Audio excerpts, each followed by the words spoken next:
In-depth coverage in America at War. Tonight, President Barack Obama announced 30,000 more troops would be headed to Afghanistan. I'm Mike Montecalvo, along with Eyewitness News Analyst Lt. General Reginald Centracchio. General, the President said he was declaring our security is at risk. That's why he's ordering 30,000 more troops. They'll start going in the next several weeks. Your thoughts on his speech? Well, the thoughts that I have is that I really heard nothing new this evening other than to put the 30,000 troops in to be able to stabilize the Afghan territory and give more room, so to speak, to the Afghan forces to be able to get and obtain the ability to really respond to the threat that the Taliban and Al-Qaeda is presenting, especially in the Swat Valley.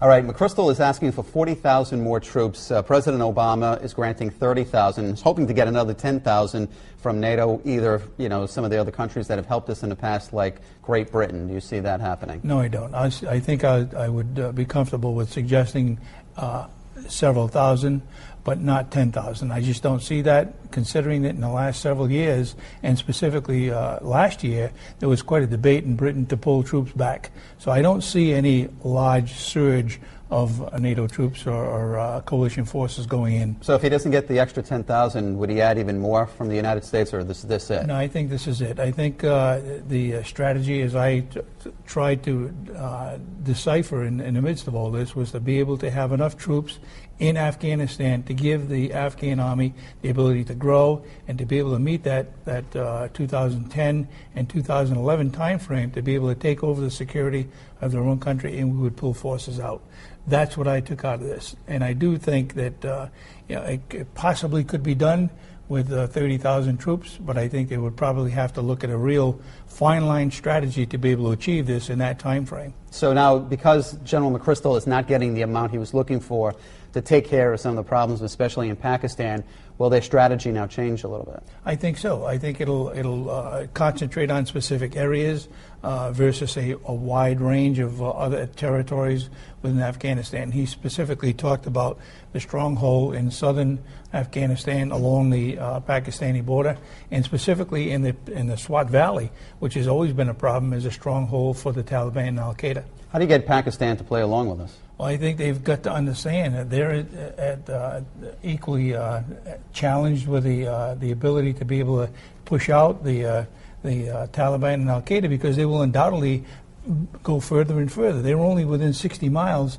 last year of Islamabad, and they have nuclear weapons. And they know that if the Al-Qaeda and Taliban gets their hands, or any group gets their hands on those nuclear weapons, this is a whole new show. All right, he's talking about a pullout basically July of 2011, so it's 18 months.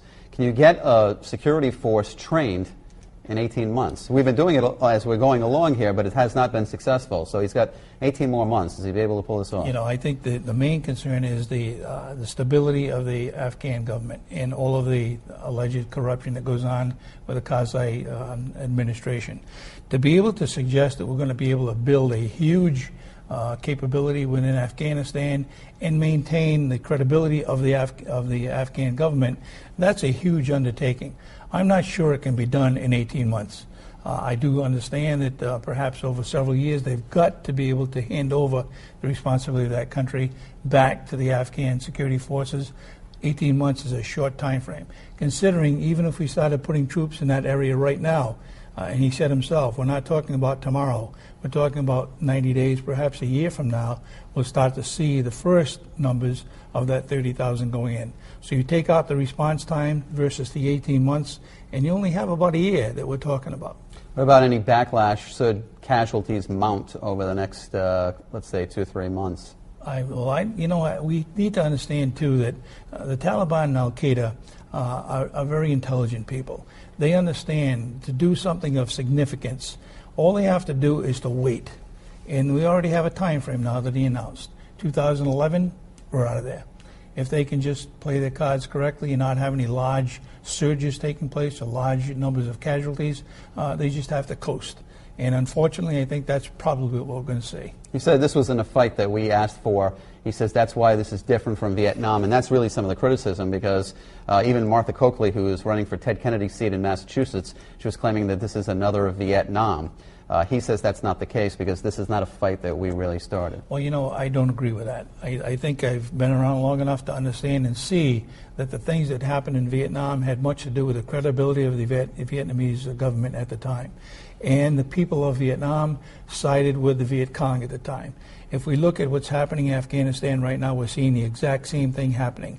There's no credibility. There's a lot of corruption happening in the Afghan government under the Karzai regime.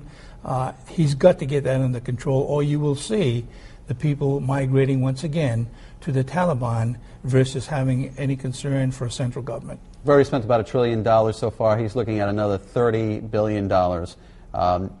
Is that going to be enough? You know, I didn't hear anything in his speech this evening other than he was going to work with the Congress to try to identify ways and means to pay for this. This is huge money. I don't understand, other than to cut existing programs, where we're going to be able to take the $30 billion a year and pay for this expansion of the war, if you will. We're already in a tremendously unprecedented deficit, and this will undoubtedly add to that deficit. And I think what we're looking to is for the Congress to come forward and say, this is what we're going to do to fund the war. Even though he suggests that this is transparent, I don't see the transparency. The money has got to come from someplace rather than borrowing it from other countries. Well, a new poll just out this week says only 35% of the American public now support the continued war in Afghanistan and Iraq. So public support is really waning on the president. So how is he going to have to sell this? Because I'm guessing this is not his only speech tonight. He's going to have to go around the country now and really push this. Well, this is just the first shot. You know, looking at my plan, now I have to go out and sell it to the American people. I'm sure that this one speech did not win over anything more than we already have for 30-some% in favor of continuing the war. This is a hard uphill battle, and I think he's going to have to do some real hard attempt to try to get the Congress and the American people to understand that for us to move out of Afghanistan would be disastrous. For us to continue what we're doing now would also be disastrous. Somewhere in the meantime, we've got to convince the American people we need to stay there long enough to be able to turn over that country back to the Afghan security forces and move out judiciously. But I'm concerned about the 18 months because I just don't see it happening in 18 months. All right, so that's what you don't like. What did you like about his speech? Well, I think he talked about the responsibility of Pakistan, that Pakistan needs to step up to the table. Pakistan needs to continue the kind of large-scale operations that we've seen in the last several months into the tribal areas within the Pakistani border. If that doesn't continue, then they continue to have a stronghold within that area called the Swat Valley, and they'll continue to grow and obviously continue to have the ability to take that terrorism out beyond those particular areas, not only into Pakistan, but the rest of the world. Really no mention here of Osama bin Laden or the search for Osama bin Laden. You surprised that that wasn't brought up? I'm not surprised. I think there was an inference there. But what did surprise me when he talked about using Somalia and Yemen, there could be, in fact, other hosts for terrorism. So the question I have is, if that did happen, and we were able to deal with the Taliban and Al-Qaeda in Afghanistan, and we were able to keep them contained, and they go to Yemen, they go to Somalia, what does that mean? Are we going to go into those areas to take the Al-Qaeda out? Al-Qaeda means a wide network of terrorist activity, and I think we need to really understand we could really clean up Afghanistan, perhaps, certainly got a good foothold in Iraq. What happens if that same core of radicals goes to another country, such as Somalia and Yemen, which he already addressed this evening? Do we follow them there? Do we take them out there? Finally, Jack Reed was at that. Rhode Island Senator Jack Reed was at that speech. Were we reading into anything? Because not every senator and congressman was there. No, I think we need to understand that that's his alma mater. He certainly is in the forefront of being a senator that's been there well over 10 times, I believe.